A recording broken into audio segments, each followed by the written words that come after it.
Bum, bum, bum, bum, bum, bum, bum, bum. Bum, bum, bum, bum. Bum, bum, bum, bum. Hey everybody, it's time. It's time.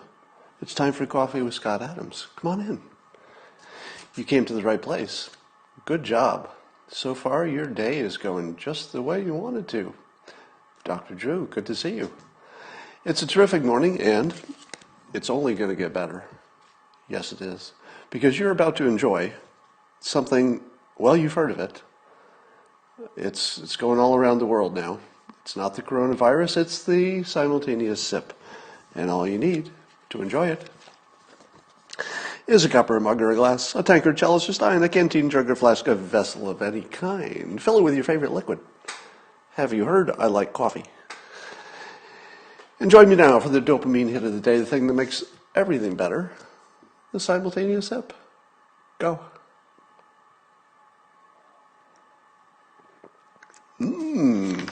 Better every time. Do you feel your immunity improving? We'll be talking about the coronavirus, but first, some politics, some fun stuff. Here's the least important news you'll ever hear. The jobs numbers are really good. It's such a tragedy that we're getting job numbers that are just crazy good, like, trashing expectations. They're so good, but they're for last month. So we're going to see a little dip in the economy. There's no question about that. Might not be as big as people think. I don't think it's going to be toward the worst case or anywhere near it. I think it'll be a blip. I think in a year we'll be back at 100%. But those job numbers are a good reminder of this concept, that you need to be strong to get ready for surprises. The black swan event, the thing you didn't see coming. And this is really relevant to the question of climate change, isn't it? Because if you use all of your ammunition on one emergency, how much do you have left for the next emergency? And how many emergencies are there that have global economic disaster potential? Well, I've been saying for years that if we were to spend, whatever is we consider our excess financial ability, if we move it to climate change, that could be a great thing for saving the world from climate change if that risk turns out to be what the scientists say. But what about the other stuff?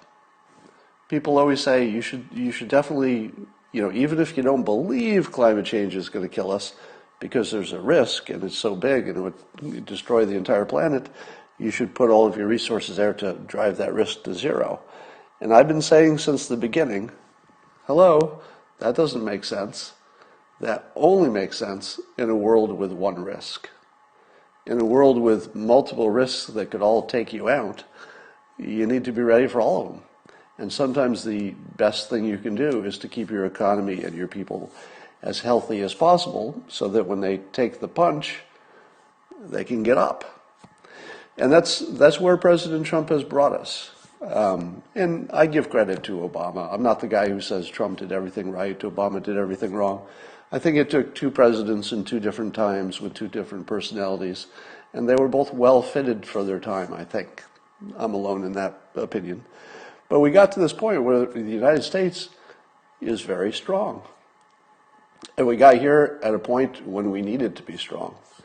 So that might be one of President Trump's greatest accomplishments, is to toughen us up and, make the border a big question and make the economy a big question. And we're probably in stronger shape than we could have been without toughening up. So that's good. But I wouldn't make anything from the jobs numbers, except it's better than if it were bad. So the news from Afghanistan and Syria, without getting into the details, are everybody smart is pretty sure that if we leave, or at least not paying attention to either of those places, Afghanistan is more about leaving, Syria is more about should we be more involved in Idlib or not. And the president's made the adult decision. He's made the parent decision that when we leave, those people, those poor people in those regions are going to get slaughtered. But if we stayed, it kind of doesn't make sense, because we would just be postponing the inevitable, because they were going to get slaughtered anyway. It happens slower. It'll happen when we leave eventually. So there wasn't any path to success. And it's a real tough decision, but it's the right one, to get out when there's no path to success. And the president's taking that choice. I applaud it, but you have to have, sympathy, empathy for the people who we are leaving behind. They will be slaughtered. But to keep it in context, there are lots of places in the world that we could put the same amount of effort to save the same amount of lives. It's not the one place. It's just not the one place that needs help, where people are dying unnecessarily. We could help all of them if we had enough money, but we don't. So we got to call our shots. I look at everything from the coronavirus to the wars to the economy as part of a big system, and you want this system to be as strong as possible. And it's an ugly truth that the system is probably strongest when the biggest player is the strongest. Now, I can't prove that, so I'll put it out there, and you can wrestle with it. But let me say it again. I think the world is strongest when its most important player is strongest. Now, that assumes that the most important player is a benevolent kind of force, and I think the United States is. I'm not talking about, Hitler or Putin being the strongest in the world. But if the United States, the most productive, well-intentioned player, the stronger we are, the better the whole world is, because we're the ones who are going to be able to dole out help. And, we're sort of an anchor that could give the rest of the world some optimism that things can improve. If you let the United States have the same amount of problems that the other countries had, we would be brought down to their problems, and you would have the international relations equivalent of socialism. We have sort of, just by analogy, not in actuality, but by analogy, the way the United States operates, which is staying selfish to a point. Right? We give some international aid, but it's really trivial. Where the United States remains selfish, but I would argue that's what makes the entire system work best. In the same way that in capitalism, looking out for your own profits kind of makes everybody better off, even if it doesn't sound like you should, even if it doesn't sound kind. So I think the United States is likely to be one of the most, probably the most productive player, just by being healthy. All right. You're all laughing, I know, this morning about the amazing math errors that we're watching in the media. It started with a tweet from one Rivas Mikitas, or possibly Mikita Rivas. It's one of those names, I don't know which is the first name. I think it's Mikita Rivas. So she tweeted, and I'll paraphrase, but she tweeted that Bloomberg spent $500 million on his campaign, and all he got was some delegates out of American Samoa, which most of you didn't know even existed until this week. So congratulations, there's something called an America Samoa, and now you all know it exists. I'm not sure I knew it existed last week. So I'm certainly not calling you uninformed. When we're talking about it, I think to myself, oh yeah, I've heard of that. I've heard of America Samoa. Now tell me where it is. Oh. And I don't feel guilty one bit that I've not spent much time understanding where America Samoa is. Anyway, back to the tweet. So this presumably left-leaning person, I assume, tweets that Bloomberg spent $500 million just to get a couple of delegates to America Samoa, and then goes on to say that instead of spending that $500 million, given that there are only 327 million people in the United States, that Bloomberg could have given $1 million to each citizen of the United States, and wouldn't that make everybody's life better? What? So you're probably doing the math in your head, and you just said to yourself, Scott, isn't that math off by $1 million? Yes, it is. It is off by $1 million. So, but that's not bad enough. You know, somebody making a dumb math mistake or a typo or using a word wrong or something, a spelling error in a tweet, I'm the first one to tell you it doesn't mean anything, right? I've made a lot of tweet mistakes, some of them pretty bad. So I'm not the one who's going to jump on somebody for, you know, having a brain flaw on a tweet. But it didn't end there. It got better. Yeah, it got better. MSNBC, Brian Williams, does a segment in which he's talking to Mara Gray, who's on the New York Times editorial board.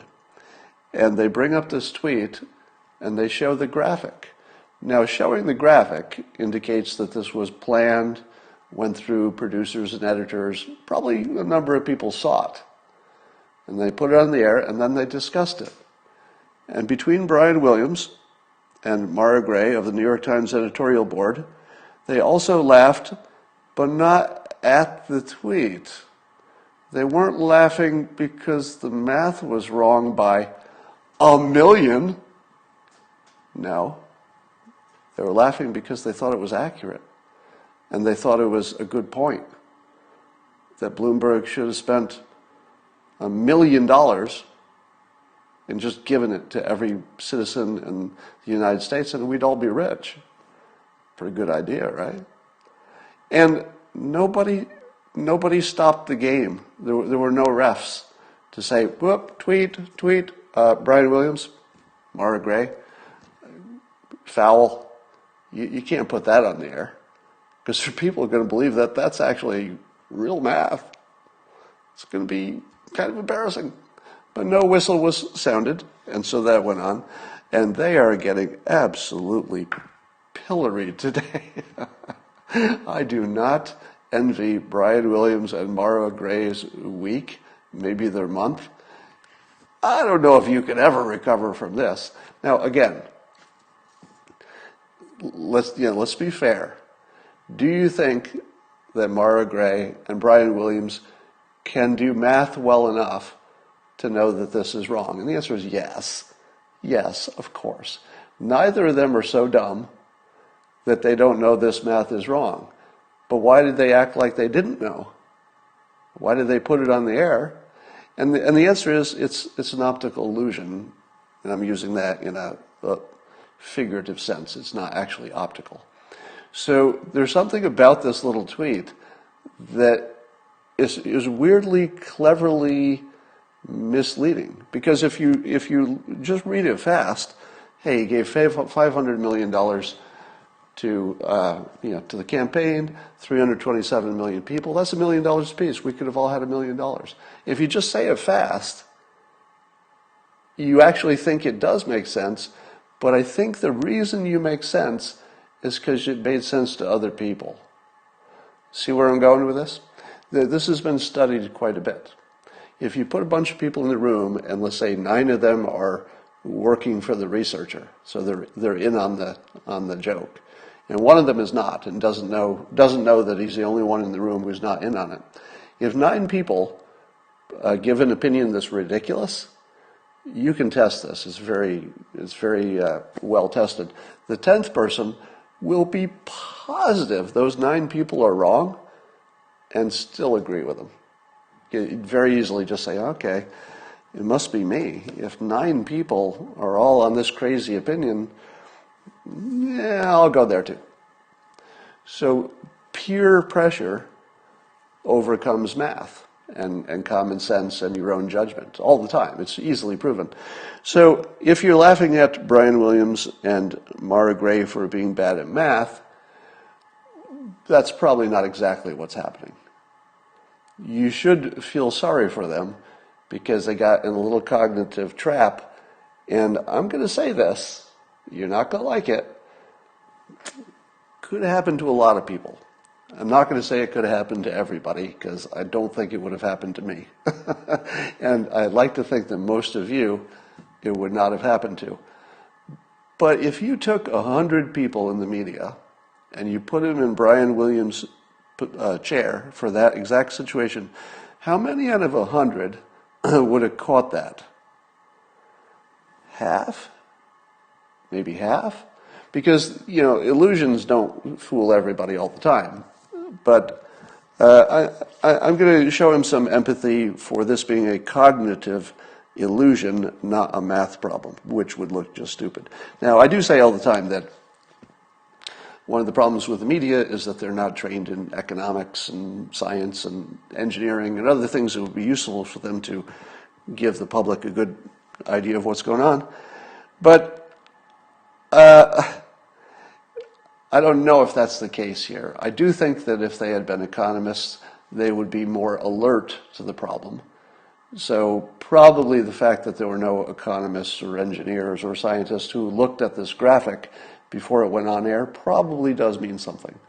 I would like to guess that if you had 100 engineers and you tried to pull this cognitive trick on them, that almost 100% of them would not fall for it. So they're not innocent for having fallen for a trick, because there are other people with wider exposure to things I think would have caught it right away. I'm pretty sure I would have. So, does that mean liberals are dumb and can't do math? Well, as it turns out, we have a very interesting case with a Matt Gaetz tweet about the same time. Matt Gaetz, of course, associated with the right. And what he said was, and again, I'll paraphrase.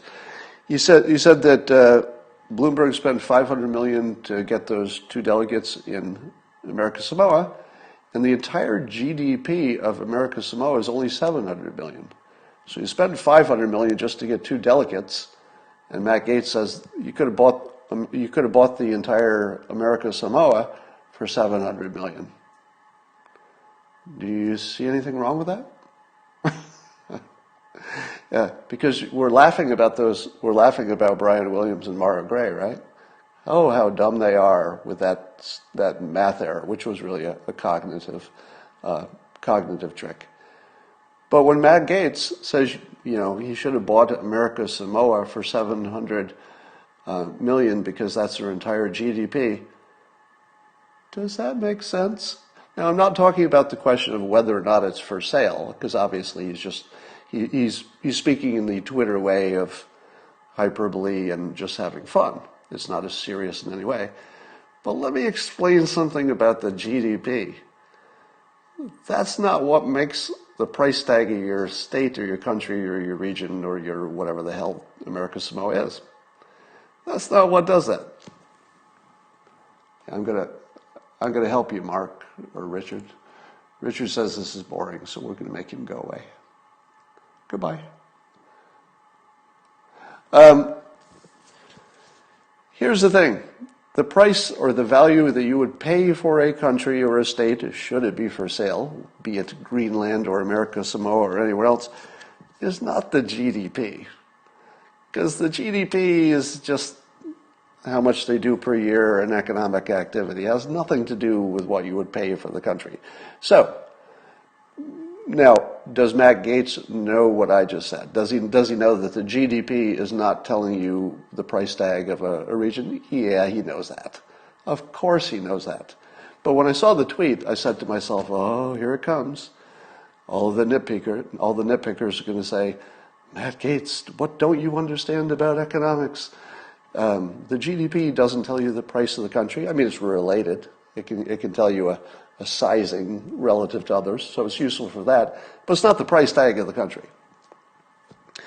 So I looked in the comments to see how many people would say, Matt, you got this all wrong. And there weren't any. So apparently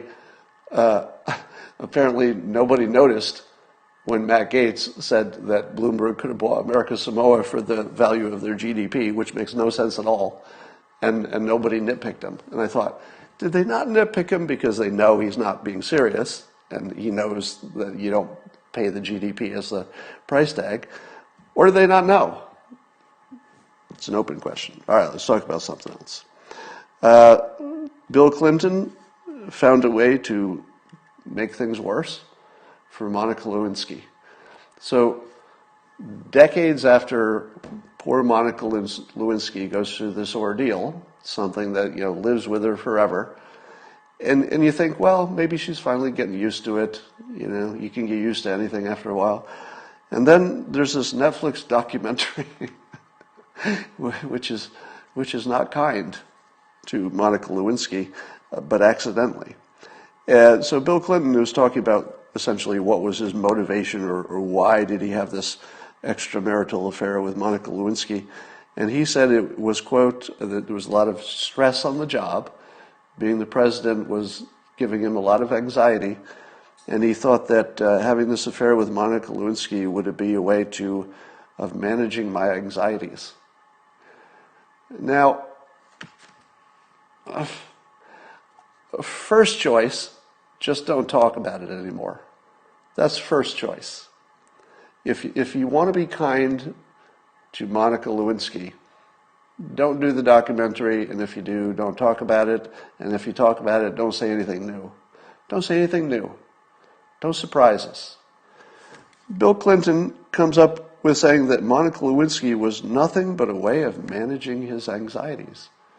That is one of the most insulting things I have ever heard in my entire life. Am I wrong? Imagine you're Monica Lewinsky, and you're reading that Bill Clinton only had a relationship with you to manage his anxiety. Ouch. That's like the biggest dickhead move I've ever seen in my life. Seriously, that's horrible. So, I apologize on behalf of the United States for electing Bill Clinton, who would say that decades after, the wound is healing. I mean, that's messed up, isn't it? That's messed up. To me, that looks like taking a wound that had closed and just opening it up for no reason at all except, I don't know, what, to feel good about yourself, Bill Clinton? Don't be proud of that. All right. I tweeted one of the worst tweets of my life, in which I called something a fatal kill shot. Well, you might imagine that people on Twitter said, fatal kill shot's a little redundant, Scott. A little redundant, and you're right. But it was on this. So President Trump tweeted a quote, I guess it came from Lisa Marie Boothe, probably on Fox, probably on Ed Henry's show based on who he tagged. And the quote that the president thought was worthy of retweeting to his 73 million followers was, quote, Joe Biden represents the past. President Trump represents the future. That's really strong.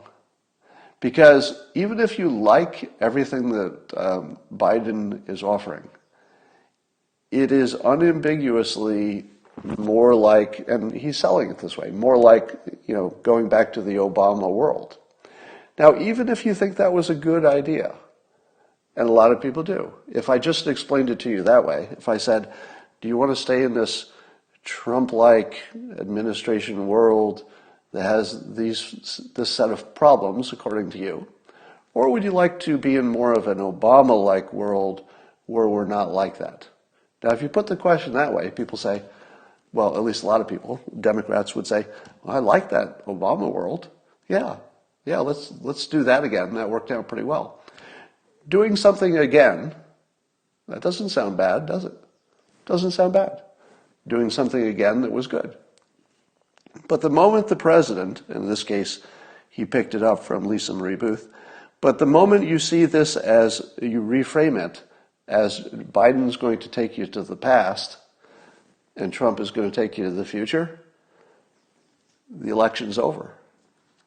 That's it. The election's over. Because everybody who also thinks that the Obama-like style or whatever that they liked about him was good and that we should do it, the moment you tell them that's the past, they'll walk away from it. I mean, mentally walk away from it. They'll still say it. But mentally, you don't want to go backwards. We are really, really not well designed. We're designed by evolution or whatever you want to, no, I don't have the coronavirus. I don't think. We're very designed to not want to walk backwards, to not want to go backwards, to not want to revisit the past. We're pretty much future-oriented creatures. I think we evolved to care more about the future than the past. That's how you survive. And then I saw Representative McCarthy talking about how Biden would take us backwards. It's the same thought. So if you see the administration pick up on this, the idea that Biden is taking us backwards, Biden is bringing us back to the past, you don't even have to talk about what that means. You don't even have to address the details of what the past looks like versus what the future looks like. Just that frame alone is the end of the story. It's a devastating frame. If you ever have a chance to do that to a nemesis, watch how well it works. You could use this in the corporate world. If you say somebody comes in and they're in the meeting and they say, hey, let's do this because it worked before. If you're the one who says, let's just not go back to the past, you'd need more of a reason than that. If it worked well in the past, that's a pretty good argument for doing it again. But that's if it's a specific plan. When you're talking about Biden, you're talking about a concept of the past that has some Obama-like quality to it. If you're talking about only concepts, nobody wants to go backwards. All right. Here's another dog that won't be barking. What was one of the biggest complaints about the president for the last 4 years? Let me tell you. In the top 5, maybe in the top 3, is that he's mentally incapable. Mentally incapable, meaning that he's losing it, he's got dementia, etc. Have you heard that recently? Is anybody talking about President Trump not having good mental acuity? Well, sometimes you see a little pushback when people are making fun of Joe Biden, but it's only in the pushback way. Because one of the most important things you'll ever learn about the world is that everything is contrast. You should just have that mantra. Just repeat it in your head for the rest of your life. Everything is contrast. Because the moment that Biden became people are presuming he's going to be the nominee. I don't think it's done yet, but people are presuming it. He's so obviously mentally more frail that causes a new contrast with President Trump, and it will eliminate the Democrats' one of their top 5 attacks, which is that President Trump can't put a sentence together. But if you're comparing him to Biden, that argument's gone. It's all gone. I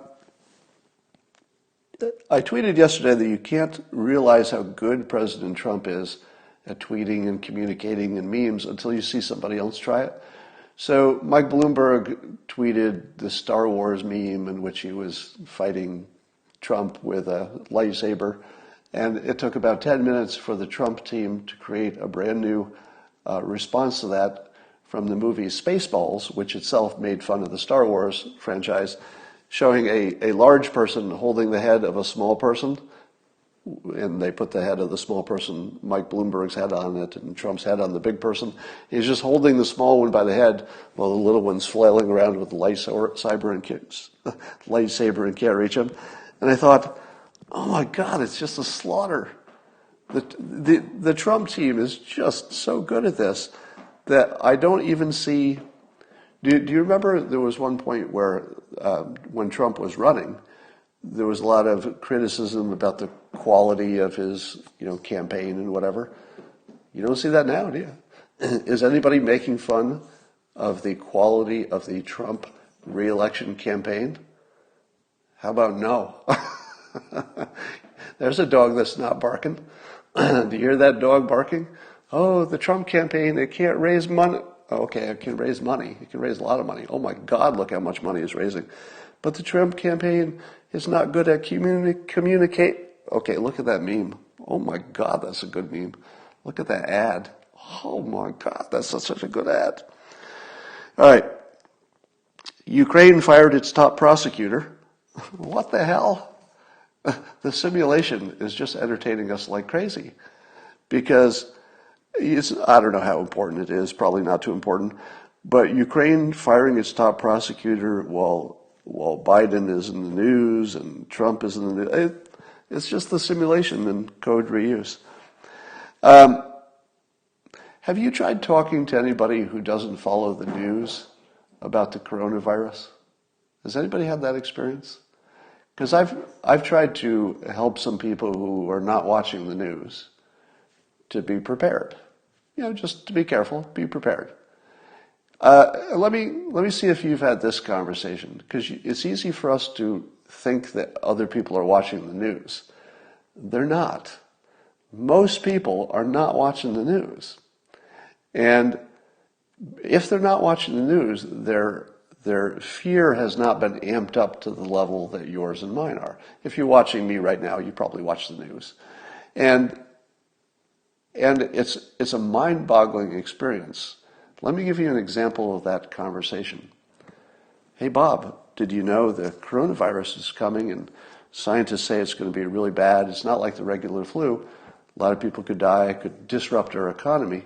Maybe you should, just to be careful, get in a little extra food, just to be careful. Do you know what Bob will say? If he's not watching the news, Bob will say, I'm not worried about it. And then you say, okay, Bob, I hear you when you say you're not worried about it. But what I'm telling you is every expert in the world is pretty sure they should be worried about it. So I hear you that you're not. I'm telling you you should be. And you should get some food in. Probably won't need it, just to be careful. And Bob will say, it's just the flu. I go, Bob, okay, did you hear the part where all the experts in the world say it's not just the flu? This is like a special danger. So you should get ready, Bob. And Bob will say, you can't worry people who are not watching the news. Have you noticed that? Now, some people in the comments say, I'm not worried about it, and we'll talk about that. So apparently, most of you know I live in the Bay Area outside of San Francisco. There are a couple of cases reported now, and there's another cruise ship that may or may not be infected off the coast that wants to get into San Francisco. So it's here. So if you're waiting for your town to get the first coronavirus confirmation, I'll tell you what it's like. It's here for me. So I'm just going to jump around some topics. There's something about this coronavirus that feels like it's a Green New Deal virus, because the Green New Deal was all about reducing our use of fossil fuels, and this virus did it really quickly. So you saw that the pollution cleared up in China, et cetera. Now, people are going back to work, so we do expect the level of pollution to go back up. But I think we may be at a permanent turning point in terms of traffic. Would you agree with that? Are we not at a permanent turning point in terms of traffic? I think we are. We may also be at a turning point in how much AC we use and how often we keep the windows closed and stuff like that. So there could be a lot of different changes. But one of the unintended outcomes of the virus might be that we're permanently more telecommuting. And that could be one of the biggest changes in the world in terms of carbon use. There's some indication that the summer reduces the risk of the virus transmitting. People aren't quite sure why. They've got a number of ideas. One of them is humidity. So I just bought a humidifier for my house. Now, what are the odds that if it's true, I think the experts agree that humidity will decrease the transmission, but does it therefore follow that adding a humidifier to your house would make any difference at all? And I don't know, maybe it only makes a difference if everyone does it. If you only do it in one place, it might make such a small difference it's not worth it. Maybe it's hard to do for more than one room at a time. People are coming in and out. Maybe it doesn't make any difference because people are always in and out anyway. But I got one. Now, I was interested to find that there was no shortage, at least on Amazon. So I ordered it on Amazon. It says it'll be here tomorrow. Didn't cost that much. I'm going to put one in. It's just one of the things I can do. And a lot of the things that I plan to do about the coronavirus, I am completely aware that there's very small chance that any of the things I do are the thing that makes a difference. But I'm going to take over a sense of control because that's good for my mental state and for the benefit of myself as well as the benefit of you. I would like to keep my mental state as calm and functional as possible. So I'm going to do stuff that I consciously know probably doesn't make a lot of difference, but it makes a difference, and it's something, and I'm going to do it. So it's going to make me feel good. That will make me more productive and capable to help all of you. So think about that as a mental strategy. Find something you can do, and then go do it, so you feel like you have a little sense of control. Here's my opinion, subject to change. Here's what I think you should not care about. Number one is the vaccine. I don't think you should count on it. I don't think there's necessarily even a high chance we'll ever have one. But I don't think that means it's the end of the world. So I don't think the vaccine's coming. The other thing I think you should ignore as being possibly good is containment. I don't think there's any chance it will be contained. And I don't think that I'll just say that. There's no chance it's going to be contained, and I don't think the vaccine will save us. Here's what I believe is the real strategy that the government can't tell you. All right? I almost hate to say this, but I think if you're watching this Periscope, you're probably among the smarter, level-headed people, I like to think. And I will start with this assumption. I agree that our government should lie to us whenever that's for the greater good. Now, you could argue that there should never be your government should never lie to you. But I'm not going to have that conversation today. I think there are special cases where it's just better for the government to lie to you. And this might be one of them. It's probably one of them. I think that the government knows that the vaccine isn't going to stop it. I think the government knows that closing borders as mildly as we've done it isn't going to stop it. Because we've stopped travel from the high impact places, but it's in 80 countries now. It's in 80 countries, including ours. And we're not stopping travel apparently from Italy. So I just saw a tweet from somebody who was on the medical team, went over to Italy, came back to the United States, and nobody even asked her where she was. She was literally in the middle of the coronavirus epidemic for medical treatment reasons, and nobody asked her when she came back. Now, how many of those are there? I don't know how many there are, but there are enough that the virus is coming.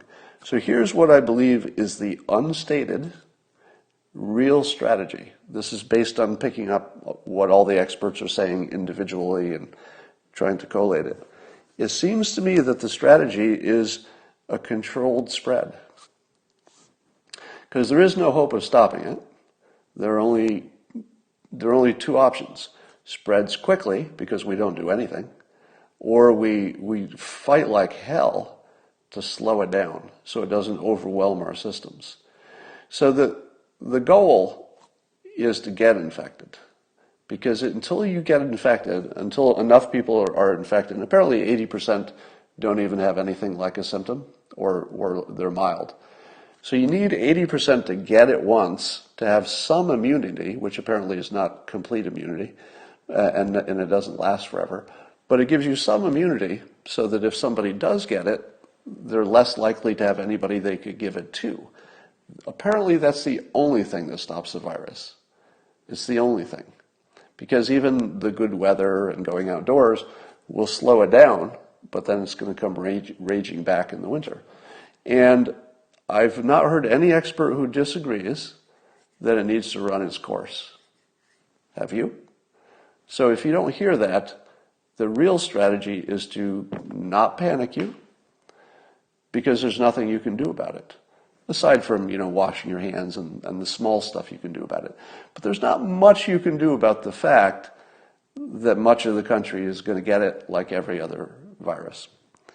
Now, if that sounded like a doomsday thing, it's the opposite. It's the opposite of doomsday.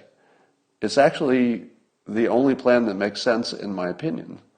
And that's an opinion based on just watching the experts. I'm certainly no expert. But somebody says they're trying to not get it.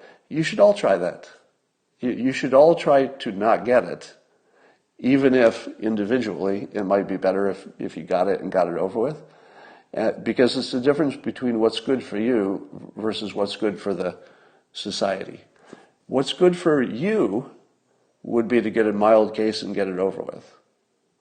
Don't do that.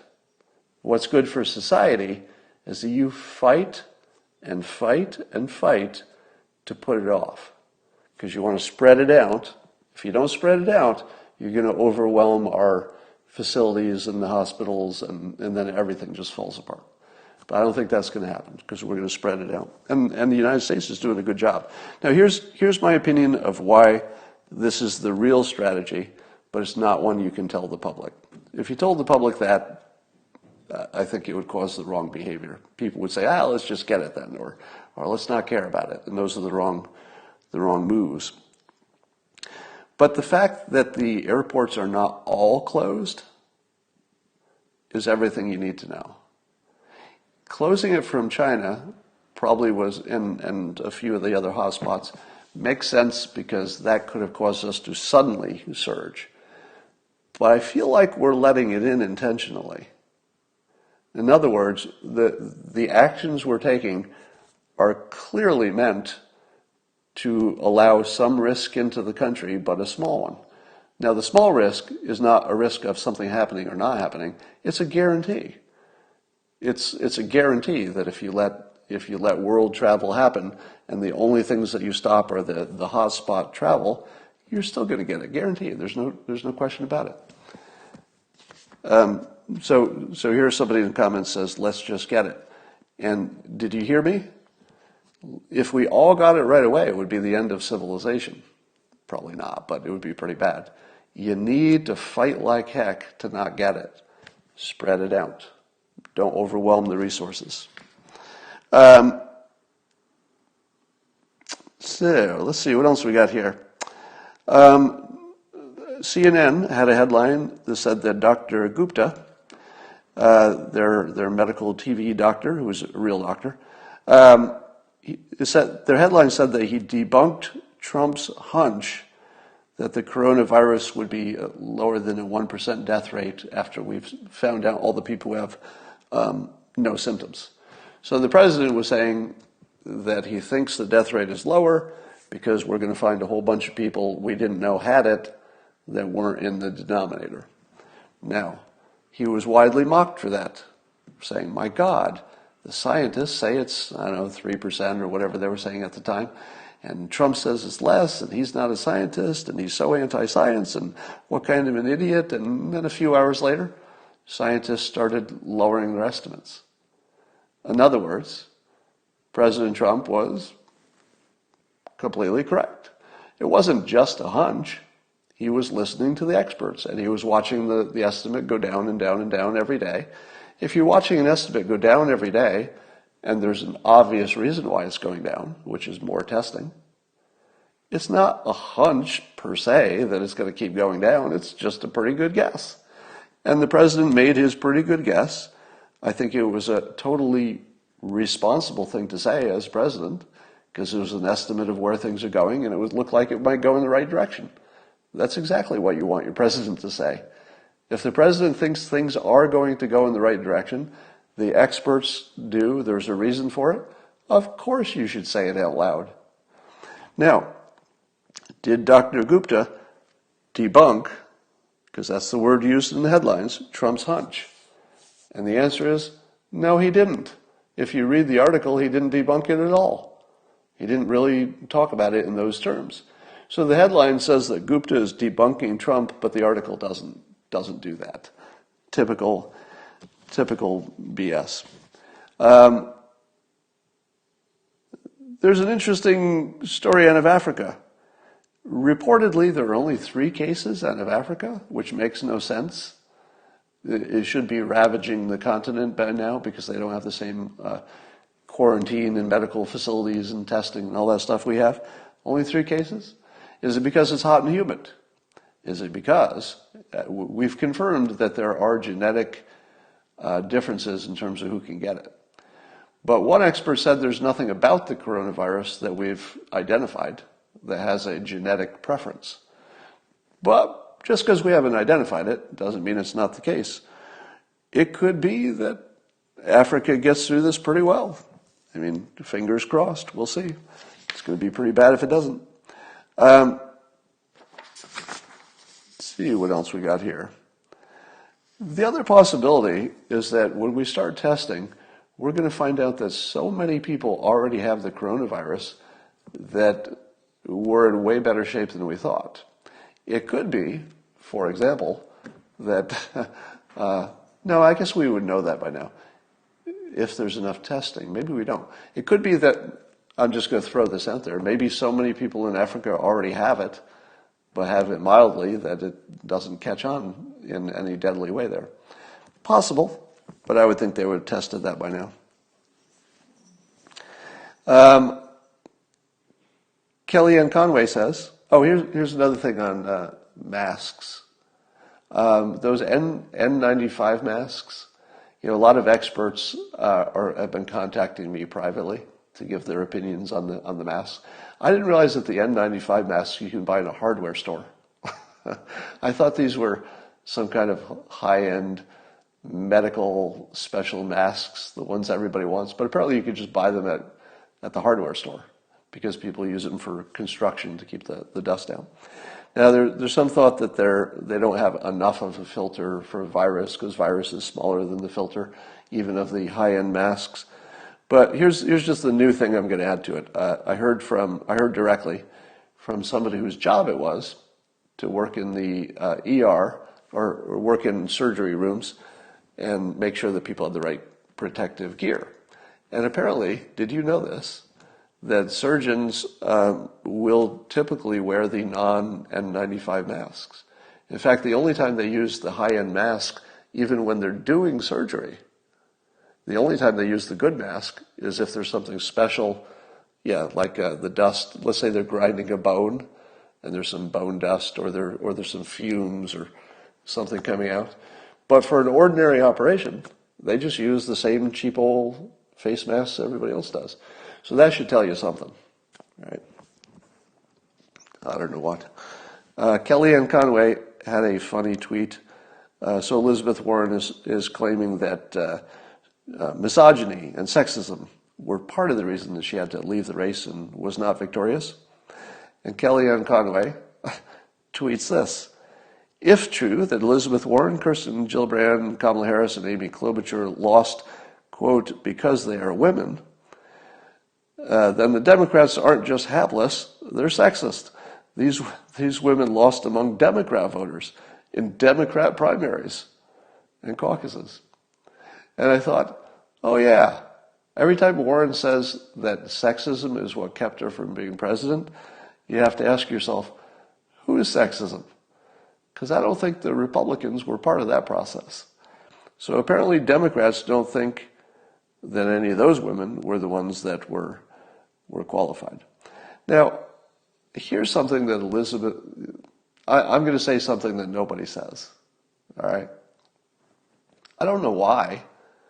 When you hear me say this, you're going to say, oh yeah, I'm thinking that. Why doesn't anybody say that?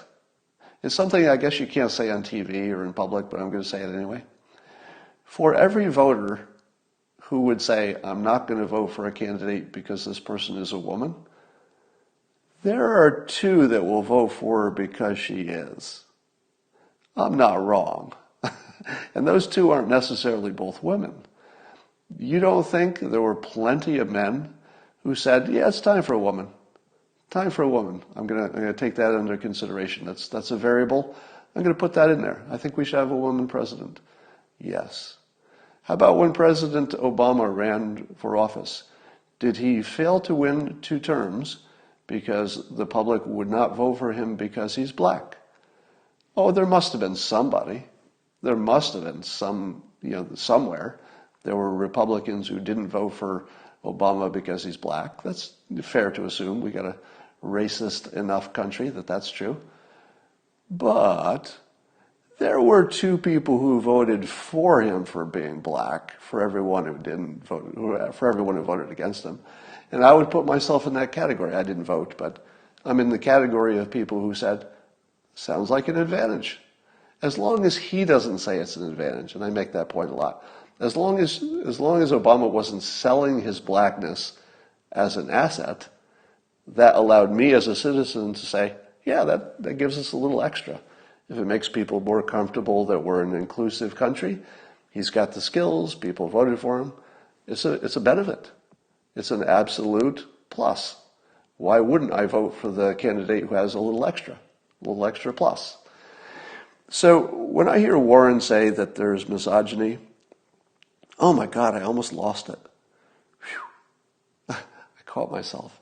I almost just launched into a profanity-laden monologue because this does bother me more than I'm letting on because it's so dishonest. It's dishonest. Elizabeth Warren, the only reason you got that far is because you were a woman. Sorry. The only reason you got that far is because you were a woman. And the reason that you didn't go farther is because you weren't good enough. That's it. That's the whole thing. I've been telling you I've temporarily on prednisone for my sinus things, getting ready for some upcoming surgery. And one of the side effects is anger. Now, somebody's saying, do it, don't hold back. The only reason I'm holding back is not because it was a genuine emotion, and not because I'm being kind to anybody listening or whatever. The reason I'm holding back is I don't think it's real, because I'm on prednisone, and one of the side effects is it can make you flash to anger.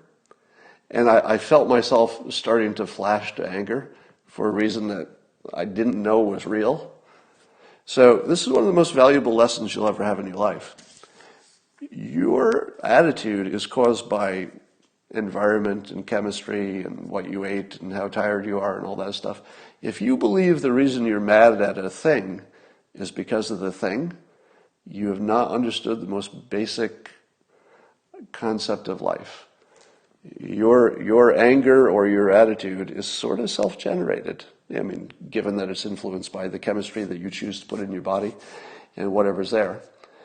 But once you learn that your anger is entirely about you and that the events are just the events, there are certainly things that are worth getting mad at, but it's good to know the difference. You know, when are you really mad because it's a bad thing, and when are you mad because you didn't get enough sleep?